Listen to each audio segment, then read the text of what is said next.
Okay, guys, Progress Report 11, April 30th. I've quit my job with Donegan's Plastic Box Company. Mr. Donegan insisted that it would be better for all concerned if I left. What did I do to make them hate me so? The first I knew of it is when Mr. Donegan showed me the petition.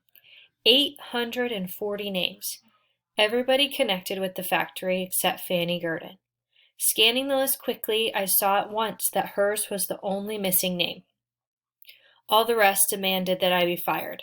Joe Carp and Frank Riley wouldn't talk to me about it. No one else would either. Except Fanny. She was one of the few people I'd known who set her mind to something and believed it no matter what the rest of the world proved, said, or did. And Fanny did not believe that I should have been fired. She had been against the petition on principle, and despite the pressure and threats, she held out. Which doesn't mean to say, she remarked, that I don't think there's something mighty strange about you, Charlie. Them changes, I don't know. You used to be a good, dependable, ordinary man. Not too bright, maybe, but honest. Who knows what you've done to yourself to get so smart all of a sudden? Like everybody around here's been saying, Charlie, it's not right. But how can you say that, Fanny? What's wrong with a man becoming intelligent and wanting to acquire knowledge and understanding of the world around him? She stared down at her work, and I turned to leave.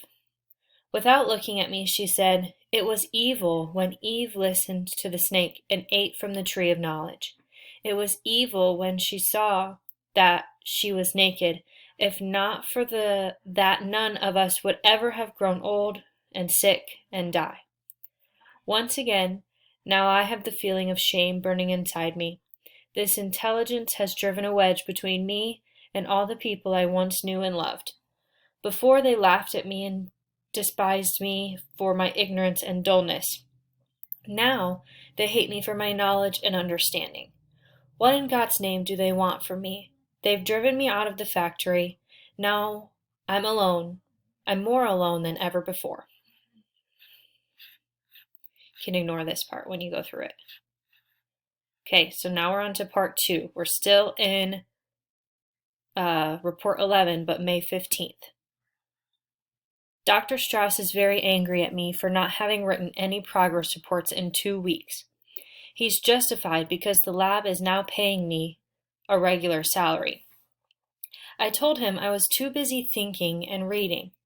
When I pointed out that the writing had such a slow process that it made me impatient with my poor handwriting, he suggested that I learn to type. It's much easier to write now because I can type nearly 75 words a minute. Dr. Strauss continually reminds me of the need to speak and write simply so that people will be able to understand me. I try to review all the things that happened to me during the last 2 weeks. Algernon and I were presented to the American Psychological Association, sitting in convention with the World Psychological Association last Tuesday. We created quite a sensation. Dr. Niemer and Dr. Strauss were very proud of us. I suspect that Dr. Niemer, who is 10 years older than Dr. Strauss, finds it unnecessary to see tangible results of his work, undoubtedly the result of pressure by Mrs. Niemer. Contrary to my earlier impressions of him, I realize that Dr. Niemer is not at all a genius. He has a very good mind, but it struggles under the specter of self-doubt. He wants people to take him for a genius. Therefore, it's important for him to feel that his work is accepted by the world. I believe that Dr. Niemer was afraid of further delay because he worried that someone else might make a discovery along these lines and take the credit from him. Dr. Strauss, on the other hand, might be called a genius, although I feel that his areas of knowledge are too limited. He was educated in the tradition of narrow specialization. The broader aspects of background were neglected far more than necessary even for a neurosurgeon. What he's saying here is he knows a lot about a little thing. Okay, he doesn't have this broad spectrum kind of knowledge. Okay, right here. I was shocked to learn that the only ancient languages he could read were Latin, Greek, and Hebrew, and that he knows almost nothing of mathematics beyond the elementary levels of calculus and variations. Okay, this is a little crazy, right? So this kind of tells us where Charlie's intelligence levels are at right now if he thinks this only knowing Latin, Greek, and Hebrew is minimal. When he admitted this to me, I found myself almost annoyed. It was as if he'd hidden this part of himself in order to deceive me, pretending, as do many people I've discovered, to be what he is not. No one I've ever known is what he appears to be on the surface. That was challenging to read. Dr. Niemer appears to be uncomfortable around me. Sometimes when I try to talk to him, he looks at me strangely and turns away. I was angry at first when Dr. Strauss told me I was giving Dr. Niemer an inferiority complex. I thought he was mocking me, and I'm oversensitive at being made fun of. Inferiority complex means Charlie is making Dr. Niemer feel less than him, feel inferior to Charlie. How was I to know that a highly respected psycho-experimentalist like Niemer was unacquainted with Hindustani and Chinese? It's absurd when you consider the work that has been done in India and China today is the very field of his study. I asked Dr. Strauss how Niemer could refute Rahmanti's attack on his method and results if Niemer couldn't even read them in the first place. That strange look on Dr. Strauss's face can mean only one of two things. Either he doesn't want to tell Niemer what they're saying in India, or else, and that worries me. Dr. Strauss doesn't know either. I may be careful to speak and write clearly and simply so people won't laugh. May 18th.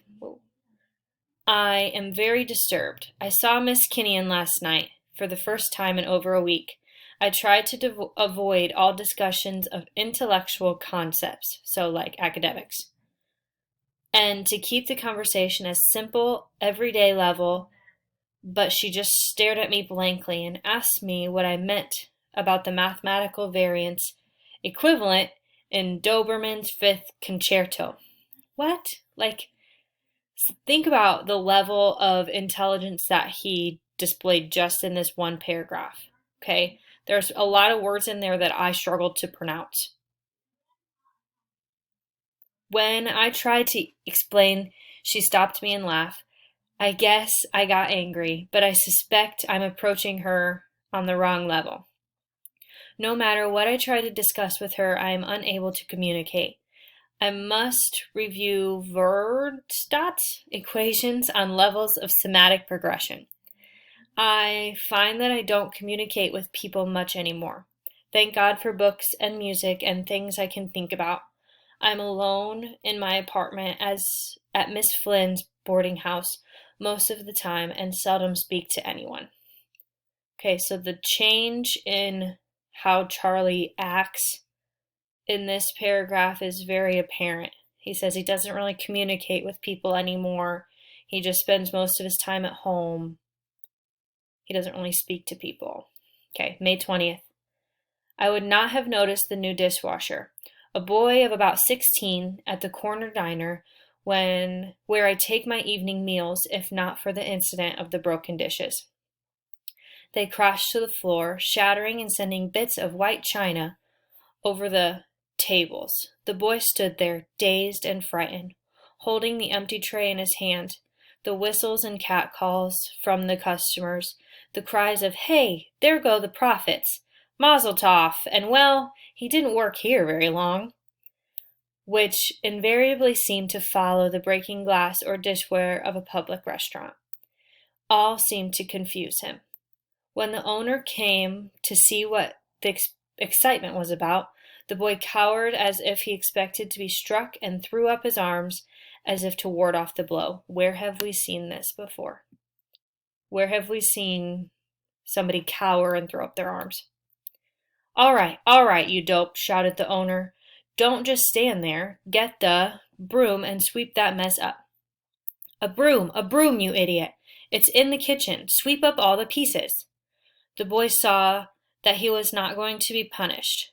His frightened expression disappeared, and he smiled and hummed as he came back with the broom to sweep up the floor. A few of the rowdier customers kept up the remarks, amusing themselves at his expense. We've seen that before too, right? Here, Sonny, over here. There's a nice piece behind you. Come on, do it again. He's not so dumb. It's easier to break 'em than to wash 'em. As his vacant eyes moved across the crowd of amused onlookers, he slowly mirrored their smiles and finally broke into an uncertain grin at the joke which he obviously did not understand. I felt sick inside and looked at his dull, vacacious smile, the wide, bright eyes of a child, uncertain but eager to please. They were laughing at him because he was mentally retarded. How does Charlie know that? Right? How does he know that he's mentally retarded? And I had been laughing at him too. Suddenly I was furious with myself and all those who were smirking at him. I jumped up and shouted, "Shut up! Leave him alone! It's not his fault he can't understand. He can't help what he is, but for God's sake he is still a human being." The room grew silent. I cursed myself for losing control and creating a scene. I tried not to look at the boys as I paid my cheek. Good Lord. Boy, as I paid my check and walked out without touching my food. I felt ashamed for both of us. How strange it is that people of honest feelings and sensibility who would not take advantage of a man born without arms or legs or eyes, how such people can think nothing of abusing a man born with low intelligence. It infuriated me to think that not too long ago, I, like this boy, had foolishly played the clown. And I had almost forgotten. I had hidden the picture of old Charlie Gordon from myself because now I was intelligent. Good Lord. Now that I was intelligent, it was something that I had to be pushed out of my mind. But today, in looking at that boy for the first time, I saw what I had been. I was just like him. Only a short time ago, I learned that people laughed at me. Now I can see that unknowingly I joined them in laughing at myself. That hurts most of all. I often reread my progress reports and see the illiteracy, the childish, naive, the mind of low intelligence peering from a dark room, through the keyhole at the dazzling light outside. I see that even in my dullness, I knew that I was inferior, and that other people had something I lacked, something denied me. In my mental blindness, I thought that it was somehow connected with my ability to read and write. And I was sure that if I could get those skills, I would automatically have intelligence too. Even a feeble-minded man wants to be like other men. A child may not know how to feed itself or what to eat, yet it knows of hunger. This, then, is what I was like. I never knew, even with my gift of intellectual awareness. I never really knew. This day was good for me, seeing the past more clearly. I have decided to use my knowledge and skills to work in the field of increasing human intelligence levels. Who is better equipped for this work? Who else has lived in both worlds? These are my people. Let me use my gift to do something for them. Tomorrow, I will discuss with Dr. Strauss the manner in which I can work in this area. I may be able to help him work out the problems of widespread use of the technique which was used on me. I have several good ideas of my own.